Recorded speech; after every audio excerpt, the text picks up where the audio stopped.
Merci, Maître Bercy. Maître Robert Petit, la défense de Simba.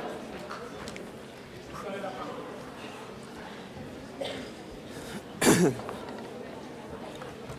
15 minutes également. Monsieur le Président, Mesdames et Messieurs les jurés, maître ou ne pas maître, telle est la question. Cher public, bonjour. Regarde, Simba. Toute cette immensité baignée de lumière est notre royaume. Le temps que passe un roi à gouverner ressemble à la course du soleil. Un jour viendra où le soleil éteindra sur moi sa lumière et se lèvera pour faire de toi un nouveau roi. Voici les premières paroles que Mufasa, le roi des lions, le père du royaume, adressa à son fils, Simba, qui n'était alors qu'à l'aube de sa vie. Ce lionceau, dont la grandeur de l'ambition ne prédisait que la splendeur de son règne, ce jeune mâle, dont la fougue de la jeunesse laisserait place à la vertu de la sagesse, cet héritier qui apprenait le sens des mots pouvoir et devoir, s'érigerait un jour en nouveau roi. Mais cela n'était sans compter le frère jaloux du monarque, l'Éternel second. Scar, ce lion fourbe et machiavélique, envahi d'une folie malicieuse qui ne rêvait que du plus beau scandale.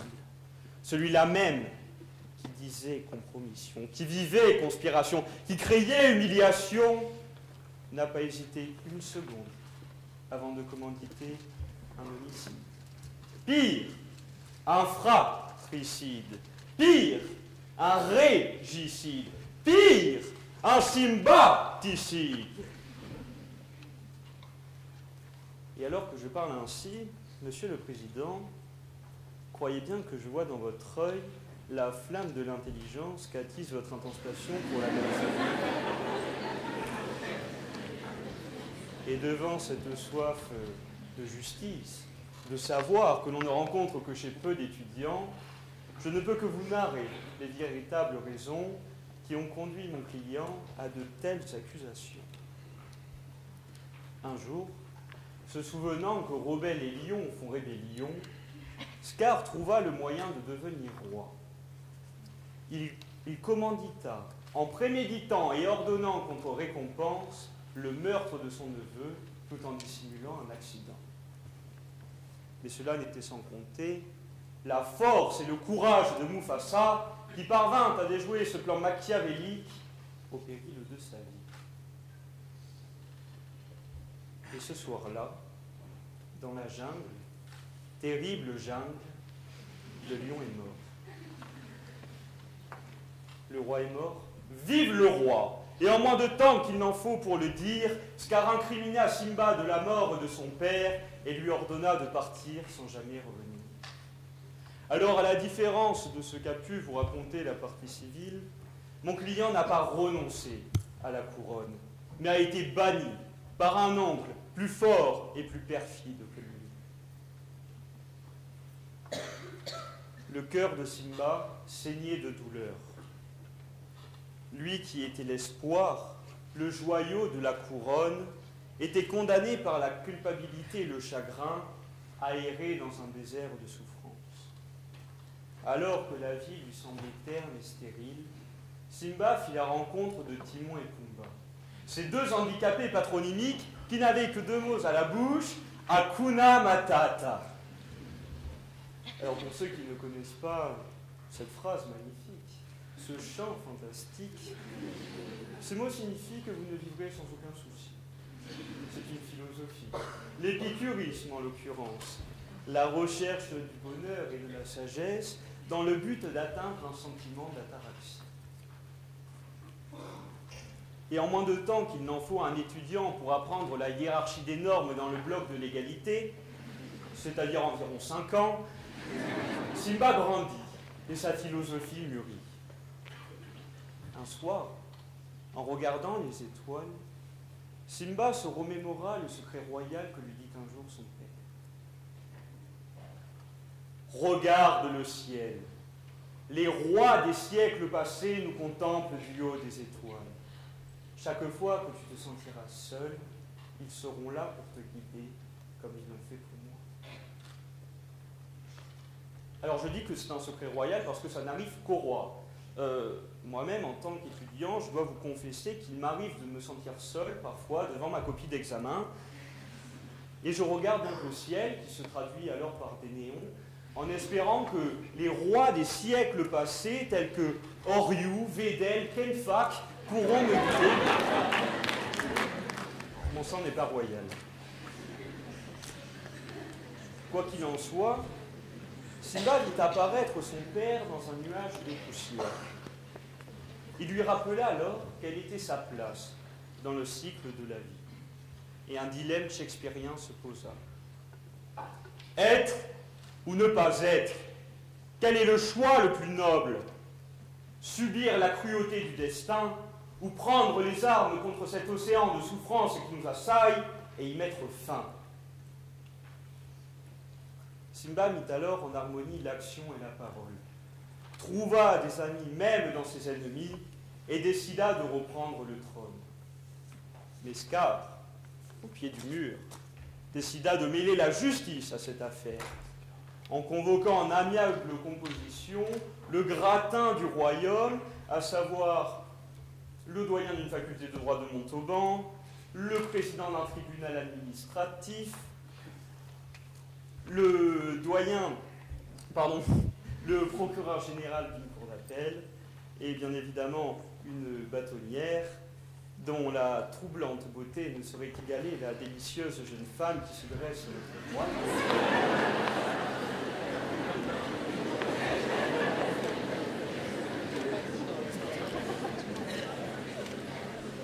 Et enfin un bâtonnier qui possède sans nul doute l'un des plus grands et des plus gros barreaux de tout le royaume.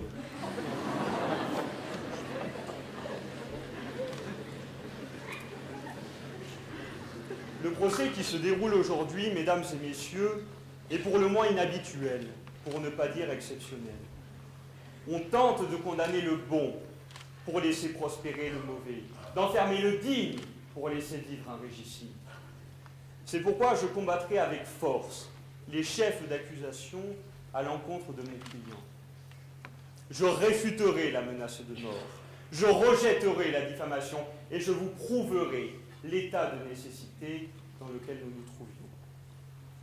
Au terme de ce procès, non seulement votre conscience le pardonnera, mais votre cœur l'acquittera et votre raison l'érigera en nouveau roi. Je me fais aujourd'hui le haut défenseur de tous ces enfants qui ont été bercés par la poésie de Walt Disney. Ces petits garçons de 6 à 11 ans et ces petites filles de 6 à 25 qui ont été abusées en voyant que la perfidie et non la bonté mènent à l'ascension.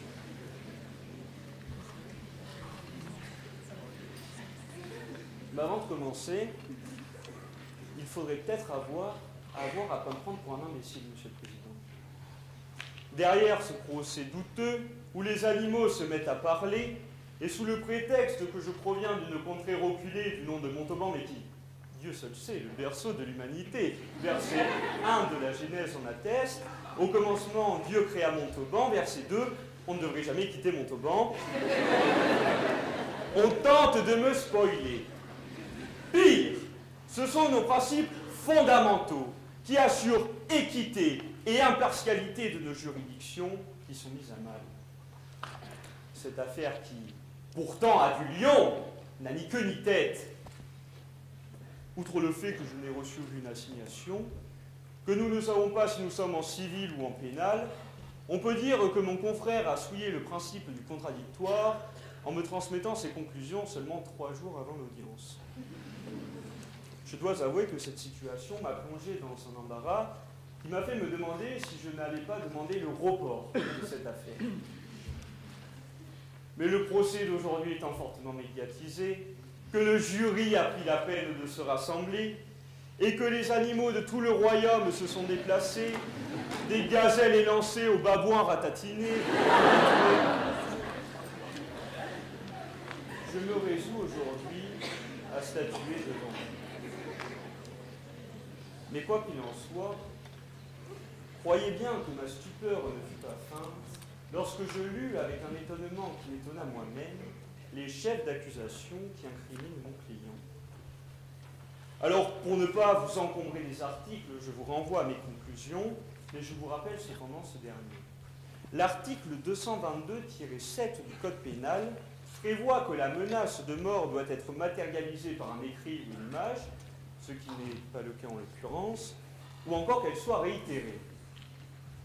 Outre le fait que la réitération n'ait pas lieu, rien ne nous prouve que la menace ne soit caractérisée. Rien n'est dit dans le rapport. C'est sa parole contre la mienne. Alors mon rôle, bien sûr, n'est pas d'enfoncer le roi actuel plus bas que terre. Ce serait inique, et même si inique pas, ce n'est pas sa faute, elle est si minuscule.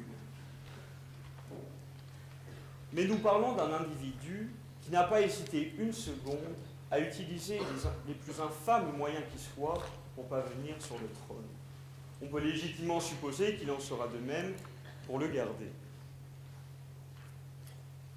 Alors ensuite, vous avez entendu mon confrère parler de propagande d'État, de diffamation, de campagne de dénigrement. Mais où sont les preuves? À l'écouter, tout n'est que supputation, spéculation et affirmation. Je vous rappelle que la diffamation, pour être caractérisée, doit constituer une atteinte à l'honneur et viser une personne déterminée. Mais à la lumière du chant qui vous est adressé, où est-elle l'atteinte à l'honneur? Où voit-on que cela s'adresse à un roi? Personnellement, j'écoute un chant pareil, j'ai davantage l'impression d'être invité à un bon repas type auberge espagnole que pour destituer un roi. Cette destitution même qui, et je reprends vos mots, a été effectuée par votre garde rapprochée, composée de hyènes d'élite et de lionnes de sang royal qui vous ont trahi. Mais ces lionnes et ces hyènes ne concernent en rien mon client, et vos allégations ne pourront être retenues par la Cour. En revanche, cela en dit long sur l'état de nécessité dans lequel nous nous trouvions. Cet état qui permet à un individu d'accomplir des actes pénalement répréhensibles qui sont nécessaires à la sauvegarde d'une personne ou d'un bien qui est face à un danger actuel ou imminent. Alors, pour que sa garde rapprochée elle-même se rebelle contre ce roi fainéant, nul besoin de vous plaider l'état désastreux du royaume. Le chômage était en hausse, la population mourait de faim, les femmes étaient réduites à l'esclavage, l'enseignement du droit privé était censuré au profit du droit public, enfin bref, rien ne va plus. Et finalement, Simba, en tant qu'héritier légitime, n'a fait qu'écarter une menace qui planait sur le royaume. C'est pourquoi aujourd'hui, je vous demande, Monsieur le Président, Mesdames et Messieurs les jurés, vous qui êtes nobles par votre raison, multiples dans vos facultés, expressifs dans vos mouvements, bref, le vrai chef-d'œuvre de la création, ni plus ni moins que de relaxer mon client de l'ensemble de ses chefs d'accusation. En revanche, je m'accorderai sur un point. Avec la partie adverse, un prévenu doit bien être condamné aujourd'hui. Je parle évidemment de Scar. Mais regardez-le. Regardez-le, ce vieux lion au gâtisme précoce qui a autant fait pour le royaume que Kenji pour la musique française et qui se pavane avec ce sourire narquois qui laisse entrevoir cette haine viscérale et instinctive à l'encontre de mon client et qui finalement est le seul responsable de toutes les accusations et de toutes les insanités ordurières proférées dans ce prétoire. Je vous rappelle que les règles de dévolution de la couronne prévoient l'hérédité, la primogéniture et la masculinité. Selon les lois fondamentales du royaume, Simba est l'unique héritier légitime du trône. Vous apprécierez par vous-même, mesdames et messieurs les jurés, mais alors que mon confrère s'est contenté de citer des soi-disant articles provenant du fond du royaume et d'ailleurs, j'appuierai mon argumentation sur le code civil en vigueur, et plus particulièrement sur les règles de succession. Comme je vous l'ai plaidé tout à l'heure, Simba a été banni suite au meurtre de son père, qui a été commandité par le tyran qui se dresse devant vous. Judiciairement déclaré absent, Simba a été réputé mort. Mais aujourd'hui, alors que Scar assigne mon client en justice, il n'est de preuve plus irréfutable de son existence.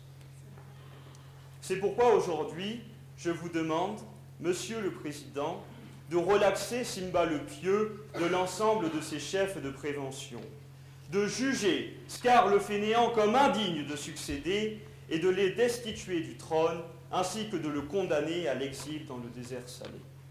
Enfin, Monsieur le Président, Mesdames et Messieurs les jurés, et les applaudissements qui suivront vous confirmeront que cette solution fait l'unanimité, je vous demande d'ordonner l'investiture de Simba le Pieux comme seul et unique roi de la terre des lions.